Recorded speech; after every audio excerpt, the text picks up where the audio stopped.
Please work. Please work. Yes! Yes! Today we're getting Honda Hack.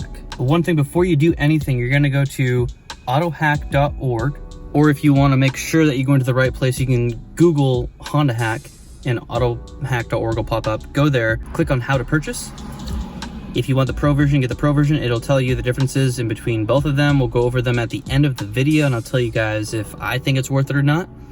But I did buy the pro version so I can get the full experience to share with you guys. I got my confirmation email with my authorization code immediately. So the first thing we're gonna do is put the car in accessory mode. And then we're gonna swipe down and hit this little button right here. I'm gonna connect to my phone's hotspot. Cool, so we're connected. You can see a little Wi-Fi symbol right up there.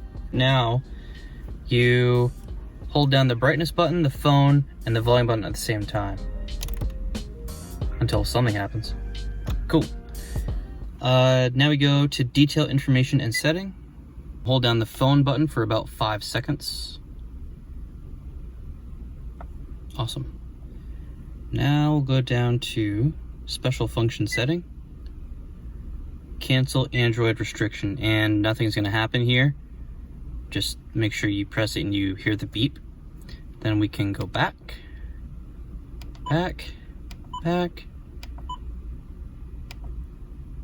all the way to the home screen. And now we're gonna have this little button right here that we did not have before.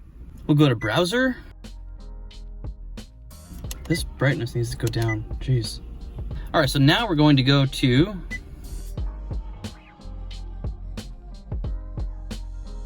I guess I'll click the bottom one because it has a HTTP. Awesome.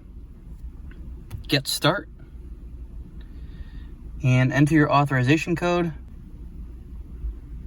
So on the bottom here, I'm noticing on the bottom it says, if it does not complete in 10 minutes, please long press home, end all tasks, and try again.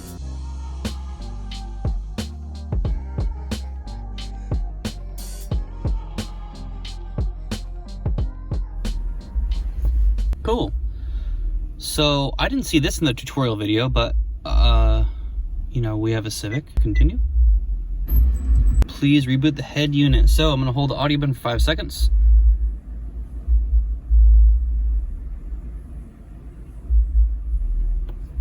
Yes. Okay, it's the next morning. I ran out of sunlight last night. So what I'm gonna do now is download Tunerview, and then we're gonna go for a drive and see if it actually works and monitor our temperatures and stuff like that. So I'm also gonna try to download. Okay, that's weird, my browser is gone. I'm gonna try to do this thing again. Special function setting, cancel that again. And let's see if I have my browser back. There we go, okay. Well, I guess that's how you troubleshoot that. Let's go to browser. I'm going to try to download Tunerview without thumb drive. Almost every review I found said that you need to have you need to download the Tunerview to a thumb drive and then plug it in. Dude, if we can do all of this wirelessly, seriously, do you think we have to do that with a thumb drive? That sounds ridiculous. So I found one video on YouTube of some guy who did it for his Type R this way. He just Googled Tunerview and downloaded it straight from Google. Tunerview Lite from Ktuner.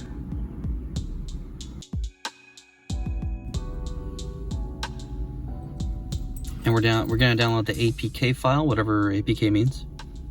You can see that little arrow right there. That means it's downloading. Pretty cool. So the arrow stopped moving. I think it's downloaded now. Nothing popped up, which is weird, but let's go ahead and check.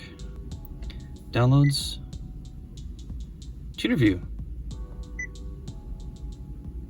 Next. Next. Okay, now it's installing.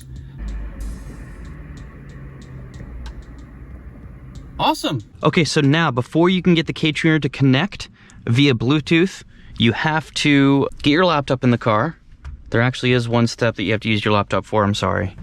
You're gonna plug your Ktuner into your laptop. You can leave it in the OBD2 port this whole time. Okay, sweet, so wait for it to connect. Then we're gonna go to tuning. version 1.2 special commands. Enable BT pin, Bluetooth pin code advanced. Okay, I'm going to unplug my Ktuner from the OBD2 port and plug it back in.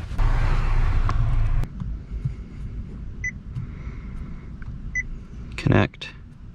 No, don't auto connect to my phone, you idiot. Scan for devices. Ktuner Flash version 1. Let's hit that.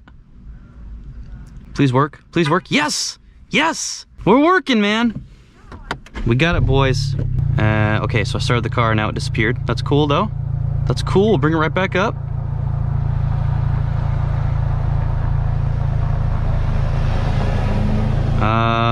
It appears to be frozen. Do I have to I should not have to reconnect that every time I start the car. What? Come on. Connect. Scan for devices. Do I seriously have to do that every time? You know what? I'm not gonna complain about that in this video. Anyway, let's go drive around and I want to see how this thing works.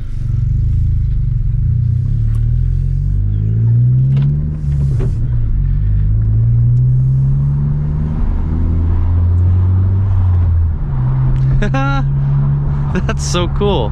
I love it. I love it. We're back in business, boys. Yeah, this Phearable tune. So I have received a lot of messages from you guys saying, hey, I just got the Phearable tune and it is a lot smoother and it shifts more smoothly than TSP Stage 1. And yeah, I mean, that's exactly what I was saying. If my intake air temperatures are only 75 degrees, that's pretty good. But it's only 67 degrees out right now. It is 8:17 in the morning. All right, I had to change my view.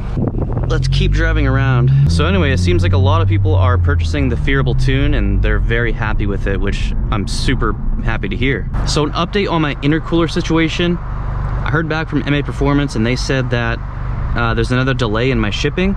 It was supposed to ship out last Friday and it's not going to ship out now until July 1st, which I'm not very happy about.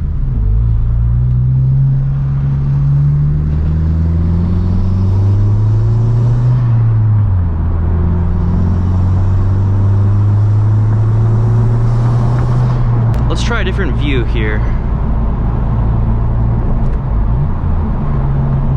Switch layout. Oh, okay, there goes my dash cam. Awesome. Yeah, I'm just gonna stick with this one. This one's really cool. Very simple.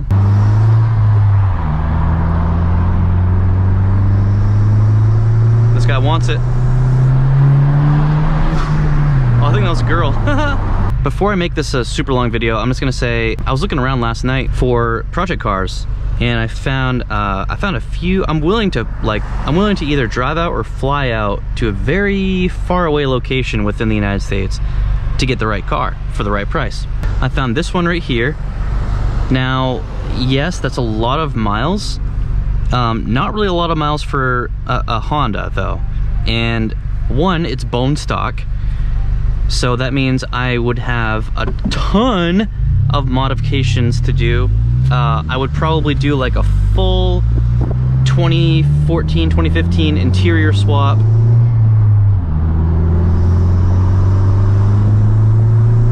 And then I would do the Mugen spoiler. I would do as many Mugen parts as I could.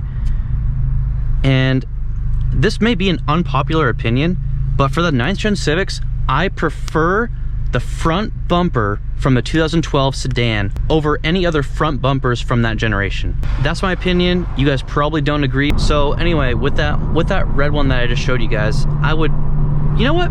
Maybe I'll give him a call today and just see, hey, what is the lowest price you'll go? Because this is we're talking a 2012 with 180,000 miles. Like how low will you guys willing to go? Let's say I was able to get this car down to like $5 grand. I mean, that's really pushing out.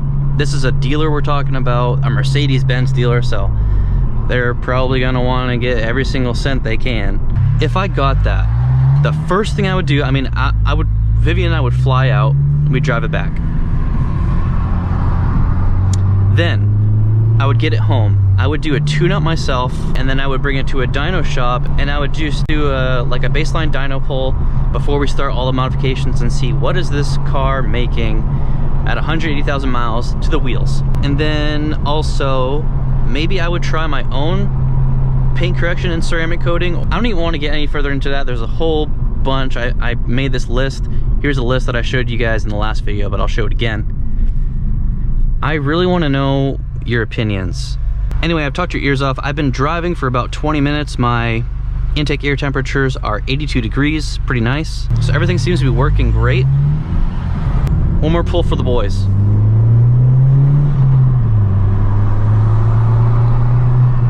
Alright guys, thank you so much for watching as always. Next video is going to be either spray painting or wrapping my emblems and putting them back on.